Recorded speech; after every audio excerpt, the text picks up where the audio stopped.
அப்போ மெஜாரிட்டி இல்ல, அமைதியா இருங்களேன். புரியுதுங்களா சார் நான் சொல்றது? சரி, அதனால இந்த சிக்கலுக்கு அப்புறம் தான் இப்ப நீங்க சொன்ன அந்த ஒரு அருவருப்பான விஷயம் வெளியில வந்திருக்கு.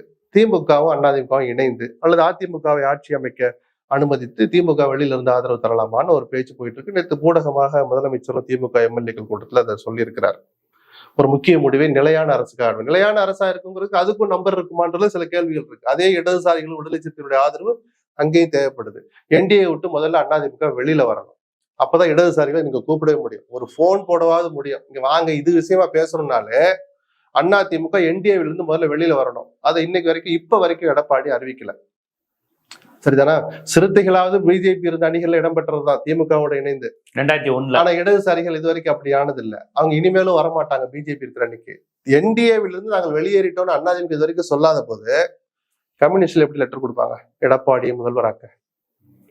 இப்படி பல சிக்கல்கள் இருக்கு. எல்லாருக்கும் நான் இந்த மாதிரியான கொள்கை சார்ந்த விஷயங்கள்ல லேட் பண்றதை பத்தி எனக்கு கவலை இல்லை. நீங்க விஜய ஆட்சி அமைக்க ஏன் அழைக்கல, இது விரோதம், இது பிஜேபி பின்னாடி சதி செய்யுதுன்னா குரல் கொடுக்கறது வேற சார். ஏன் குரல் நான் கூப்பிடலன்னு கவர்னர் விளக்கம் சொன்ன பிறகு அந்த விளக்கத்துக்கு நீங்க துணை போறீங்களா இல்லையான்னு தெளிவா இருக்கிறது எதுக்கு முன்னாள்? அப்ப திருமாவளவன் நேற்று என்ன சொன்ன, நாங்க இன்னும் உயர்மட்ட குழு கூடும் தான் சொன்னேன். என்னைக்கு 7ஆம் தேதினார், அப்புறம் 8ஆம் தேதினார். இப்ப நான் என்னைக்குன்னு நான் சொல்லல, எப்ப வேணாலும் முடிவெடுப்போங்கிறார்.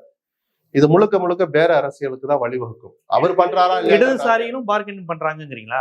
கண்டிப்பா இருப்பாங்கல்ல. அவங்க அமைச்சரவையில கூட சேரணும்ல அவ்வளவு ஆர்வம் காட்ட மாட்டாங்க. எதுக்காக இந்த தடுமாற்றம் அப்படின்னு ஒரு கேள்வி வரல. அவங்கவுங்களுக்குன்னு உரிமை இருக்கு.